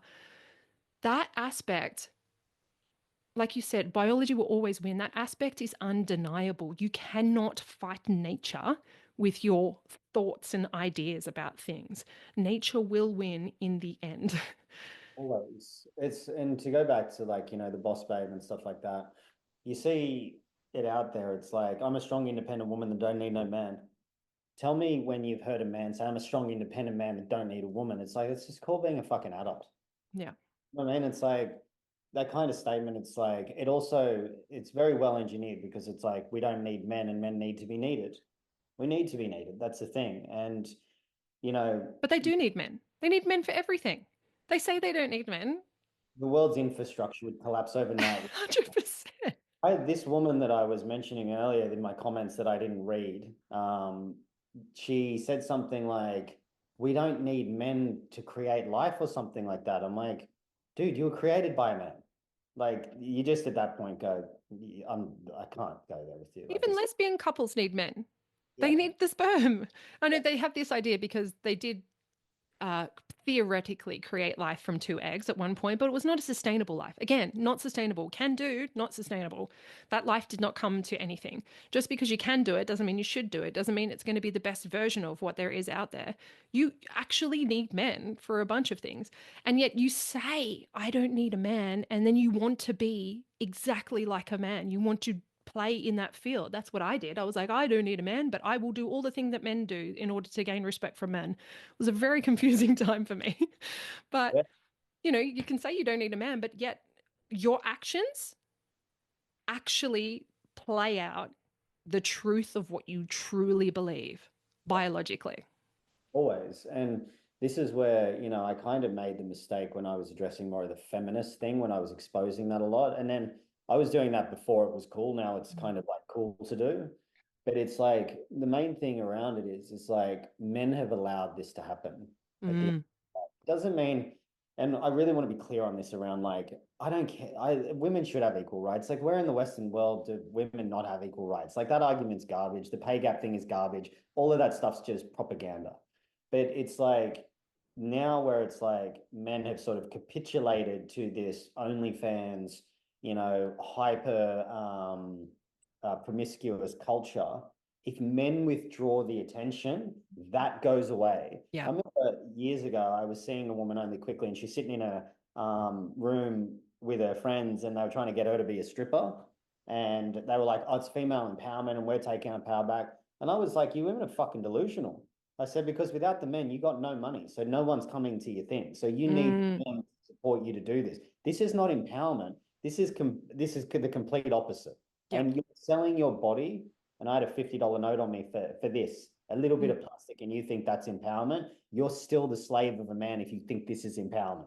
This is not empowerment at all. 100%. The powerful thing you can do is be a feminine being that wants to be a mother, because the most valuable men will want that. They don't want this shit. They're like, I said, I wouldn't touch any of you. There's no way. It's just like, this is gross to me.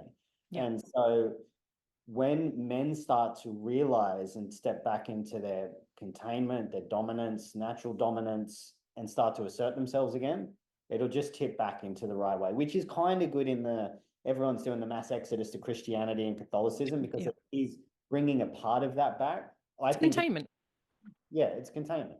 They went from no rules to so many rules they can't even comprehend them now. Yeah, correct. Which I don't think that's very healthy when the pendulum swings and you see a lot of people go from New Age to Christianity. And look, if that's what they want to do, that's fine. You live your life. But I always say, like, there's none so self-righteous as the newly converted.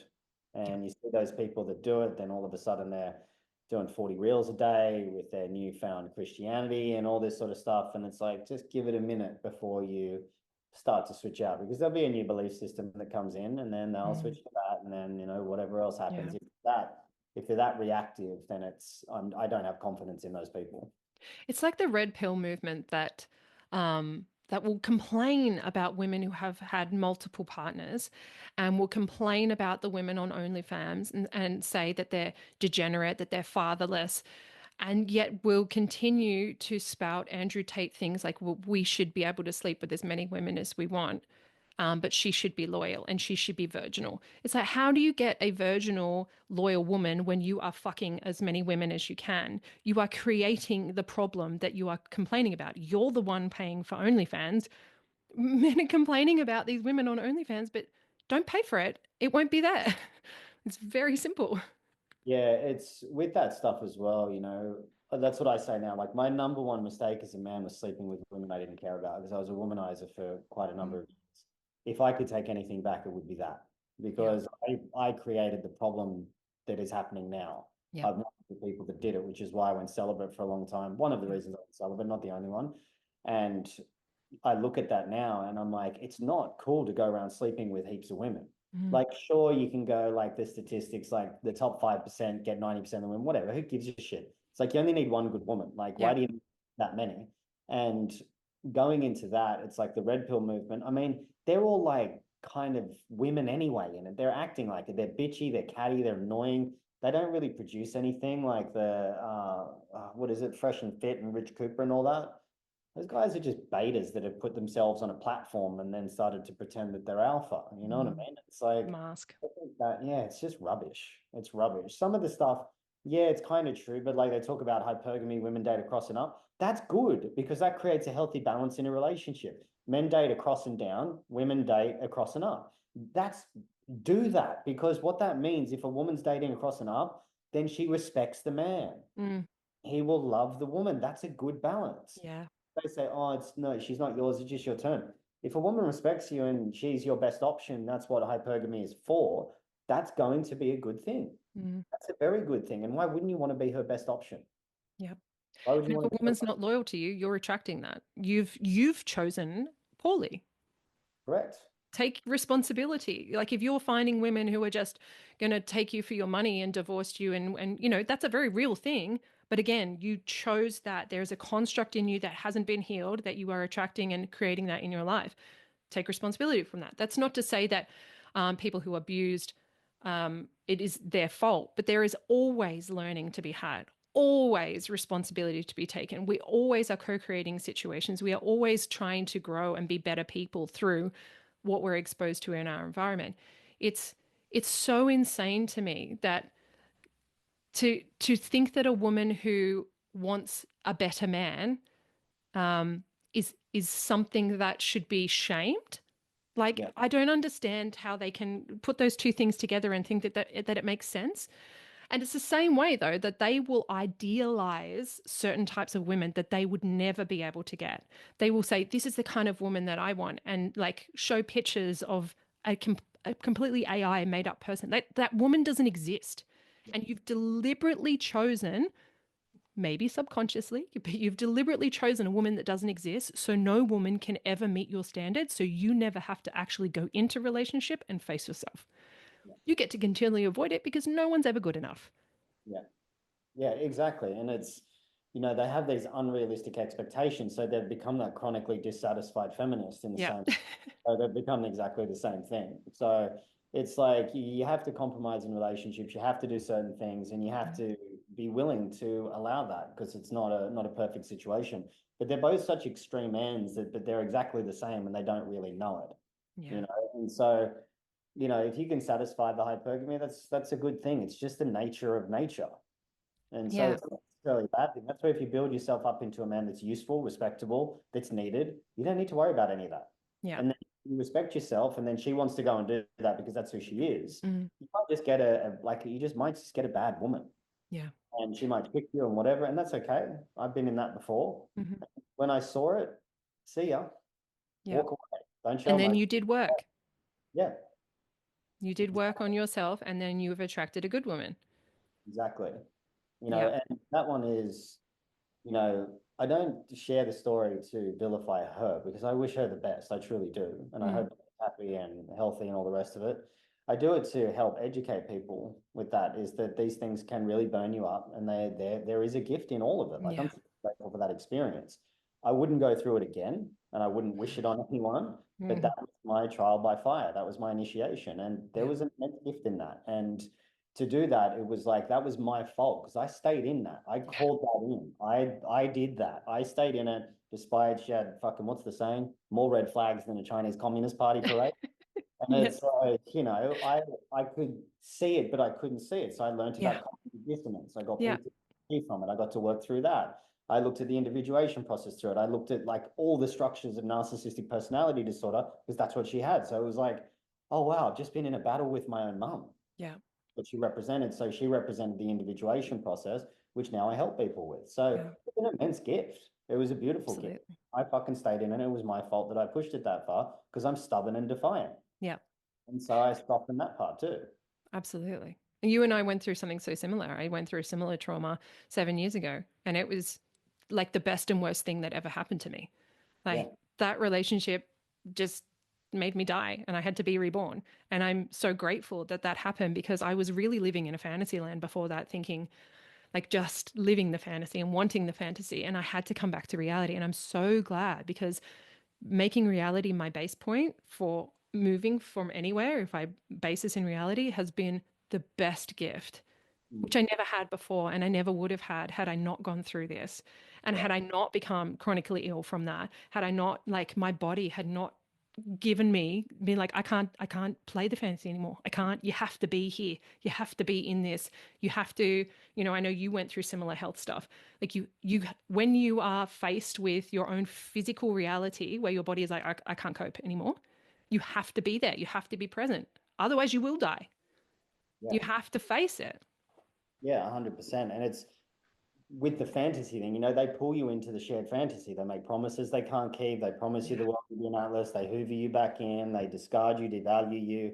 They gaslight you. They make you think it's your issue. All that sort of stuff, man. It's a gnarly construct. And I was glad that I went through it, because I was able to educate people on the very tight specifics that these people bring into their life. Like the level of manipulation, like I've seen messages and different points of communication from people that demonstrate these high level tactics. Mm. If I hadn't been through what I've been through, I know people would have been caught up in the same shit again and again and again. And these people, when you see the tactics, they're there to devour you. They're there to destroy you. They're never going to love you. You got to look at why you're in love with a fucking monster as well at the same time. Yeah. And why you want to buy into the fantasy, because the shared fantasy is what they do, and they use emotional language, and they'll prey on exactly what you have, which is usually your compassion, your empathy, your desperation, even in some levels. For me, it was more my sex addiction that was preyed upon at the time. And I got seduced, and I was like, fucking, I'm in, and that was the part of it that was preyed on to get me into it until I started to see it. Now I can see the subtleties in the language so accurately and so easily from so far away that people come to me like, what do you think about this? I'm like, this is gaslighting, manipulation, this is seduction, this is all of it. And they're playing on all of it so they can get you back to control you. You need to set a hard boundary and cut off all communication for good. There is no other way. And then go do the work on your individuation process, because that's why they've come into your life. Yeah, absolutely. I think that people need to, there's so much like victim, like this happens. There's a saying in the new age, this happens for me, not to me. Yeah. And I really feel like that's so true. Like there are always opportunities in life that seem like the worst things in the world. And that has been true in my life, where I've been like, why am I being punished like this? What have I done so wrong that this is now my situation? And then 6 months down the track, I'm like, oh my God, it all makes sense now. Oh my God, I'm so glad I went through that, because now I'm here. And if I'd never gone through that, I'd never be here. And so now I've gotten to a point in my life where shit fucks up, and I'm like, thanks. Okay, I don't understand it, but I'm sure that this will all work out in the wash. I'm sure that this will all come to fruition at some point. And I don't understand it. And guess what? I don't have to understand it, because I'm not a god. I'm just a human. I'm just living life. Doesn't mean I don't take responsibility. Doesn't mean I don't actively try and move myself through that, or I just give up and go, oh, well, it's just happening to me. I'm still participatory in it. I'm still working through it, but I no longer have that victim mindset. I have the mindset of like, this is hard, but I can do hard things. And I know that if I continue to show up and face this for myself, at the other end of this, it will be for my benefit. Yeah. It absolutely will be, if I continue to show up. If I don't, then I will continue to spiral down into more chaos, more disharmony, more disconnection, and it will be self-perpetuating. Yeah, and I think there was this, I can't remember, it's like it's either it's happening to me, by me, for me, then through me, or something like that. Like you go up different layers, which I really like, because I always look at things and I say, what's going on here? Why am I attracting this in? Is this a repeat situation? Is this a scenario? What's different about it? What are the components in it? And so you can move through things very quickly at that space. which is a good way to do it. So I agree with you with the full self accountability and self responsibility. I just take full self responsibility for every choice that I make, and it becomes much easier because you don't fall into distortion, and then you start to become more peaceful. And you go, there's a beginning and a middle and an end to everything. This is teaching me something. It's for my evolution and my liberation. And I'll go through it and I'll work through it, and it'll show itself in time. Yeah. I had so many people when this incident occurred to me that were like, I don't understand why you're not falling apart right now. Like, you should, like, everything that you've been through, you should be an absolute mess. And I was like, it's just like, what's that going to get me? Yeah. What is becoming a basket case going, like, it's happened, it's done. Okay. I can't change it. I'm in that situation right now. All I can do is go to therapy, work on myself. Sure, have a cry every now and then, but I'm not going to live in that space. I have more important things to take care of right now. I have a big responsibility for myself, and I need to show up for that. If I collapse right now, this has been all for nothing. Yeah.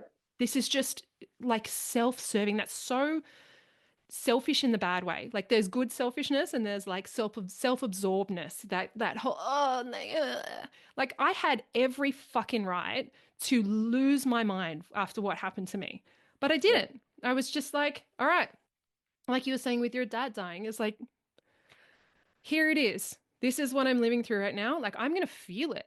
And I did. I went to therapy for a year and a half, like straight away. I was like, okay, I need some therapy because this is showing up for me. And I worked through it and I cried, but I didn't fall apart. And people, I just don't understand how you didn't. I was like, it's just not how my brain works anymore, because I've done that and it gets me nowhere. Yeah. What's the point? Yeah. Yeah. I hear you. Just takes longer. You still come out the other end, but it's like, fuck, it's a drawn out process of just, it's so much more painful. It is. And that's the victim consciousness that wants to keep owning that. And Yeah. there's a satisfaction in being a victim because people feel sorry for you and then all of that. When you transcend that and you don't need that anymore, man, you become powerful. And people don't want that because then they have to have agency and self-responsibility instead of being saved because they're still children. Yeah, you show them that there's a different way to be. And I also wanted to figure out, like, I really wanted to figure out why. Like, why did this happen? What did I do? What was my part in this? Why am I creating this construct right now? Like, I really wanted to figure it out. And I had no idea about narcissism and the 9 traits and all that kind of stuff. I had no idea. And it wasn't until someone showed it to me nearly a year later that I suddenly went, oh. And then I started researching and I was like, oh, it matches that, it matches that, it matches that. Oh, everything was a lie. I had no idea. And then a new level unlocked for me. And I had to process all of that because there was like this destabilization of like, oh, now I don't know what's real because I thought that was real. And now I figured out it's all a lie. Now I've got to go through this again. And if I just collapsed again, there's no point. I'm leveling up. I'm trying to figure out my own psyche so I can be a better person and show up in the world in a better way. There was so much that happened in that for me that allowed me to get hit, that allowed me to become a woman refined. That is not an end point. And I think I put that in one of my posts. If a woman refined is not a refined woman, because that is a complete woman. And that is an end goal that is unrealistic, that is not achievable, and it's not attainable. A woman refined is someone who is continually refining themselves, continually going, hey, I do this thing. Maybe I chew with my mouth open, or maybe I swear a lot, or maybe I, go into bad relationships, or maybe I am a victim mentality, or maybe I am a little bit promiscuous, or whatever it may be. But just constantly looking at yourself and going, where can I refine that? How can I be better? And that was game changing for me. Like, I'm so grateful that that happened. I couldn't be here if it wasn't for that. Yeah. And you and I couldn't have connected without it either. Yeah, and I think with the narcissism thing as well, we're seeing there's so many children in the world. Children have the narcissistic traits, and then there's more narcissists. What a surprise. So I think that it can definitely be more of an attitude if we look at like, this is where I'm really like against the child psychology and the reinforcement of child psychology, the little boy and the inner child. All of that's narcissism in its essence, essentially. So when we start to become self-sovereign and we start to become we have self-agency and we start to do the work on ourselves, that will start to diminish and dissipate. You can't run the show because the parent's there running the show. The adult is there running the show. They can't get away with shit. Yeah. Like And you kids don't let yourself get away with shit. exactly. Anyways, we've been chatting for like 2 hours now. We've totally gone off topic, I gotta as wrap we up. do. Um, so wrapping it up, marry a man that you admire, respect, and trust. Marry a woman that you adore and love and is peaceful. And again, that you can trust. Yeah. Um, and we kind of, I think we explored all the ways that you can do that and the ways that you work on yourself in order to get to that spot. But do you think that there's anything else that we haven't covered? No, I think we covered it. I think we're good. So I'm sure if you haven't listened, Jag was my first episode on a Woman Refined podcast. So you can always go back and listen to that one. We have done numerous lives together. If you go to my Instagram, which is a_woman_refined, you will find the highlight tab, which is lives I have done, which you will find, I think, 3 or 4 from Jag in there on my old account, which was that Insta chick. But if you want to work with Jag directly, Jag, what are you doing right now and where and how can people find you? Just Instagram, pure Jaguar. I'm changing my model a bit at the moment, so it may be different for when it comes out. But just book a discovery call and we can figure something out. That's in the link in my bio on Instagram, pure Pure Jaguar. Are you doing one-on-ones? Are you doing group containers? What's the deal? Group container's coming up, but you have to have done my Dynamite course before that to join it. And I think I'm gonna do a live Dynamite twice a year now because I've had a lot of requests for a live one, so that might be my model. I'm just working on it at the moment, but there's always access to my stuff. So you can buy the previous course that I've finished. You can join the group once that's done. I'm taking very limited one-on-ones as well at the moment. Nice, nice. Well, thank you for giving me your time. I know that time is the most important thing. Actually, it's the only currency that really counts. So I really appreciate you giving me your time and being so willing and open to talk about all of your knowledge and all of your experience and everything that you've been through and bringing it here so people can hopefully learn and refine themselves. Thank you so much. Thank you, Lauren. You know, I got a massive amount of appreciation for you and the conversations we have. So it always flows. So I've always got time for you. Oh, right back at you. And hi, Duke, a little behind you there. Dukey So boy. He knows. He always comes in at the end. who knows? He did that last time. Hey, Duke. Yeah, he does it with all my one-on-one sessions, all my groups. He Is that just you knows finished? I'm wrapping up. Yeah. I would like a play now. Yeah, cool. Mm. All Love right. I'll talk to you soon. that.